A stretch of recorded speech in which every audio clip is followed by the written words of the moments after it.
한국인을 알아야 한국이 보입니다. 한옥을 알아야 한국인의 집이 보입니다. 한국인의 정신과 철학, 사상이 그대로 다 녹아 들어가 있는 것이 한옥이라고 말씀드릴 수 있습니다. 그것은 한국, 중국, 일본 이 세 나라의 문화를 비교하는 것이 아주 중요한 요인이 됩니다. 물론 서양과 비교하는 요인도 필요하지만 이 세 나라가 더구나 인접하고 있는 국가로서 필요한 것이 한옥의 중요한 요인이 됩니다. 그럼 먼저 이 세 나라의 문화를 비교해 보도록 하겠습니다. 우선 비슷한 점이 너무 많은 것이 이 세 나라입니다.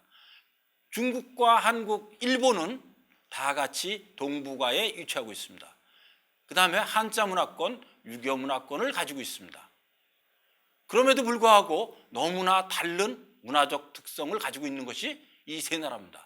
나라로 이 세 나라를 사람으로 비교를 하면 확연하게 드러납니다. 중국 문화를 저는 이렇게 말씀드릴 수 있습니다.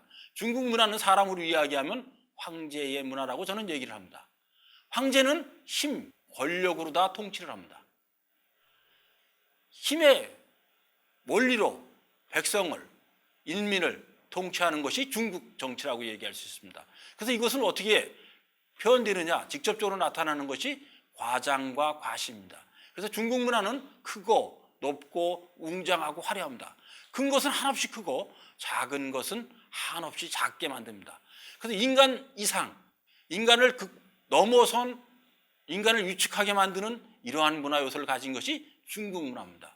그래서 자금성, 만리장성, 도자기를 만들어도 진짜 크게 만듭니다. 우리 키보다 훨씬 큰 2m 이상에 되는 도자기를 만들기도 하고 화려하게 만듭니다.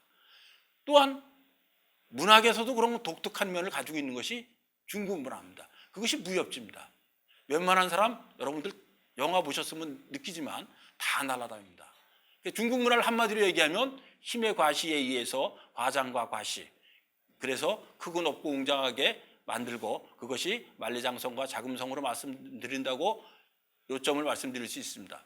일본의 문화는 사람으로 이야기하면 무사의 문화라고 얘기할 수 있습니다. 무사로 상징되는 것이 칼입니다. 칼은 두렵습니다. 그래서 일본 문화는 틀 안에 갇히는 것이 일반적이라고 얘기할 수 있습니다. 일본 문화는 예의 바르고 깍듯하고 그 다음에 인사성 바르고 뒷담화 할지 모르는 그런 좋은 국민성이 있지만 그 문화성에 직접적으로 중요하게 작용하고 있는 것은 칼입니다. 칼에 숨어야 되는 것이 있습니다. 이 칼의 문화를 우리가 정상적으로 얘기를 하면 정형이라고 얘기를 합니다. 이 정형은 틀이라고 얘기할 수 있습니다.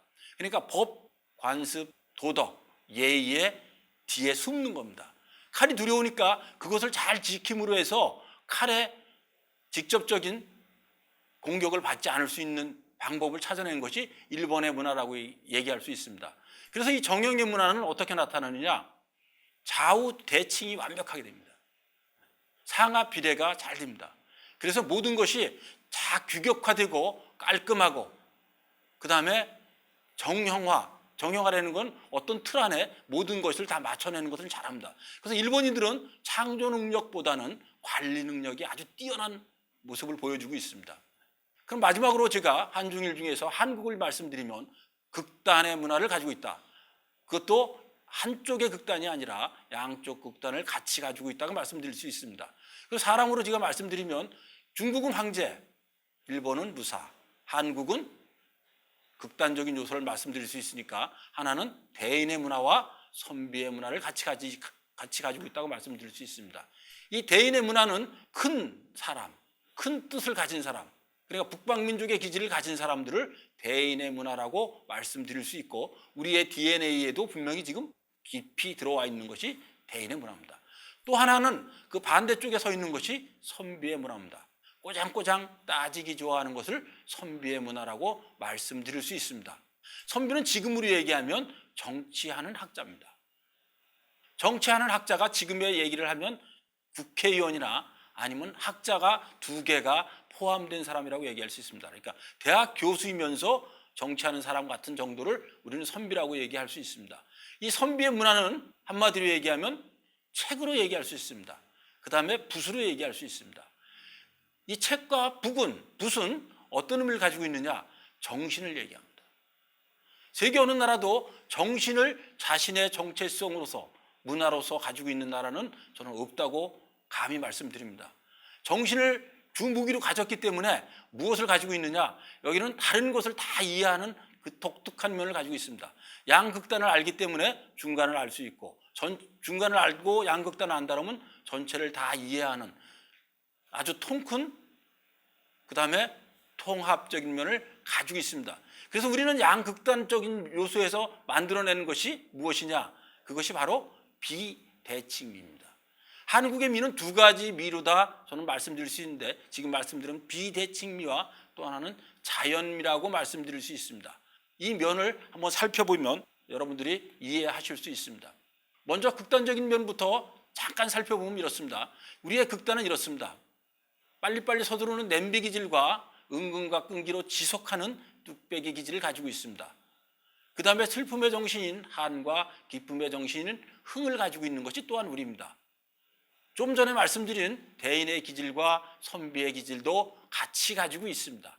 이러한 기질 때문에 만들어낸 것이 자연스럽게 자연미입니다. 전체를 다 이해하는 면에서의 자연미는 통합적인 면을 가지고 있습니다. 그 다음에 단순미로 귀합이 됩니다. 우리의 문화는 바로 이런 면이 독특하다고 말씀드릴 수 있는 겁니다.